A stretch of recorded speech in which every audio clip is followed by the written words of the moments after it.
नमस्कार जी। आज हम कुछ बहुत ही गहरे और ऐतिहासिक श्लोकों पर बात करने वाले हैं। जी। ये मोक्ष गीता का हिस्सा माने जाते हैं जी। और कहते हैं कि ये गुरु गोबिंद सिंह जी को मिले थे, उनके पिता श्री गुरु तेग बहादुर जी की तरफ से। हाँ, उनके अंतिम संदेश के तौर पर जब वो कारावास में थे। बिल्कुल। तो हमारे पास ये श्लोक हैं और आज हम कोशिश करेंगे समझने की कि इनमें मुक्ति मतलब लिबरेशन के बारे में क्या कहा गया है और एक ज्ञानी, एक प्रबुद्ध व्यक्ति के लक्षण क्या होते हैं। हाँ, ये श्लोक ना आत्म साक्षात्कार का एक बहुत ही मार्मिक रास्ता दिखाते हैं। जैसे शुरू में ही कहा है कि ये शरीर 5 तत्वों का है और ज्ञानी वो है जो ये समझता है कि भाई जैसे बना है वैसे ही एक दिन वापस उसी में मिल जाएगा जहां से आया। अच्छा, मतलब नश्वरता का बोध। हाँ बिल्कुल, शायद यही पहला कदम है मुक्ति की तरफ। ये बात तो ठीक है, पर मुझे जो चीज सबसे ज्यादा सोचने पर मजबूर करती है वो है कि एक मुक्त व्यक्ति दिखता कैसा है, मतलब उसके लक्षण क्या हैं। हाँ। श्लोकों में तो लिखा है कि जिसे सुख, दुख, लोभ, मोह, मान, अपमान ये सब छूते ही नहीं, वो तो ईश्वर का रूप है। जी। यहां तक कि तारीफ हो या बुराई कोई फर्क नहीं पड़ता, और जिसके लिए सोना और लोहा एक बराबर है। ये कैसे संभव है? ये तो लगभग सुपर ह्यूमन वाली बात लगती है। सवाल तो वाजिब है।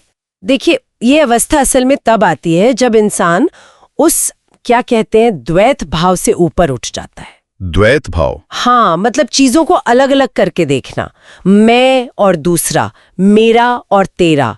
एक शब्द इस्तेमाल हुआ है, गैरियत। गैरियत? हाँ, परायापन या अलगाव का भाव।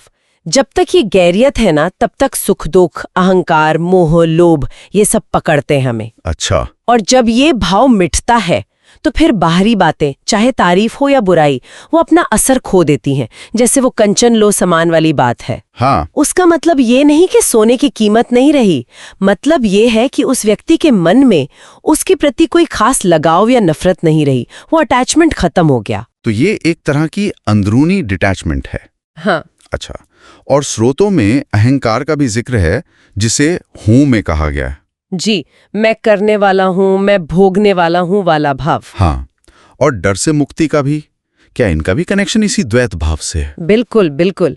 अहंकार यानी कर्ता और भोक्ता होने का जो अभिमान है, वही तो मैं को बाकी सबसे अलग करता है। वही द्वैत का सार है। जब ये भाव मिटता है और इंसान ये पहचानने लगता है कि अरे हर कण में तो वही परमात्मा है, हर जू, घट घट में हर जू बसे। हाँ, जब ये समझ आ जाता है तो डर किसका? अगर सब उसी एक का रूप है तो किससे डरना और किसको डराना? सही बात है। इसीलिए कहा गया कि ज्ञानी के लिए दोस्त और दुश्मन भी एक जैसे हो जाते हैं, बेरी मीत समान। समझ गया। ये हुई ज्ञान की बात कि भाई सब एक है, अहंकार मिटाना है। लेकिन सवाल यह है कि इसे करें कैसे, मतलब प्रैक्टिकल तरीका क्या है? श्लोकों में सुमिरन पर बहुत जोर है। हाँ, ईश्वर का निरंतर स्मरण। यहाँ तक कि जो दिन रात सुमिरन करता है वो उसी का रूप बन जाता है। भक्त और भगवान में फर्क नहीं रहता, हर जन हर अंतर नहीं। क्या यही रास्ता है? हाँ, निरंतर स्मरण को एक मुख्य मार्ग बताया गया है, और ये सिर्फ जुबान से नाम रटना नहीं है। अच्छा। ये है मन में लगातार उस परमात्मा की मौजूदगी का एहसास बनाए रखना।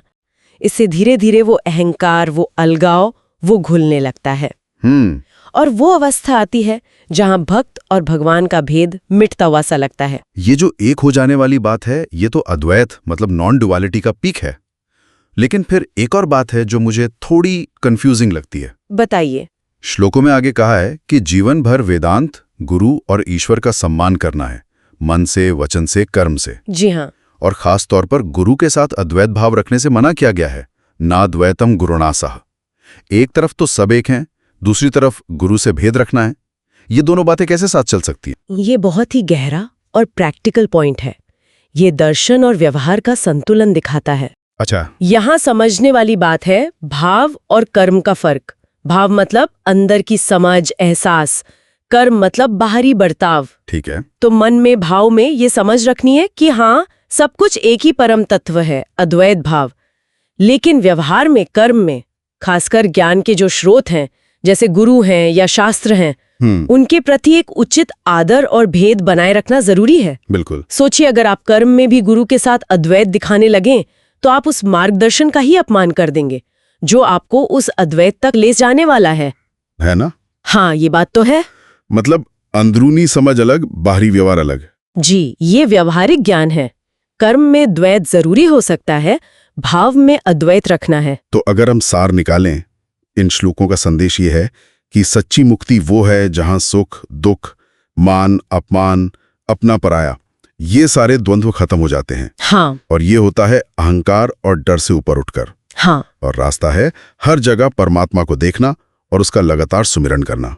बिल्कुल, जिससे व्यक्ति उसी परम तत्व में मिल जाता है। और साथ ही इस अंदरूनी एकता को बाहरी दुनिया में, खासकर गुरु जैसे मार्गदर्शक के प्रति सम्मानजनक व्यवहार के साथ बैलेंस करना है। वाकई मुश्किल समय में दिया गया कितना गहरा संदेश। जी हाँ, और ये हमें सोचने के लिए एक बिंदु भी देता है कि आज के समय में रोजमर्रा की जिंदगी में कोई इस नाजुक संतुलन को कैसे निभाए। मन में वो परम एकता का भाव रखते हुए भी दुनिया के जो जरूरी व्यवहार हैं, खासकर गुरु शिष्य जैसे संबंध, उनमें वो जरूरी भेद और सम्मान कैसे बनाए रखें। सही कहा। ताकि न तो परम सत्य का अनादर हो और न ही जो व्यवहारिक मर्यादा है वो टूटे। इस पर विचार करना काफी दिलचस्प रहेगा।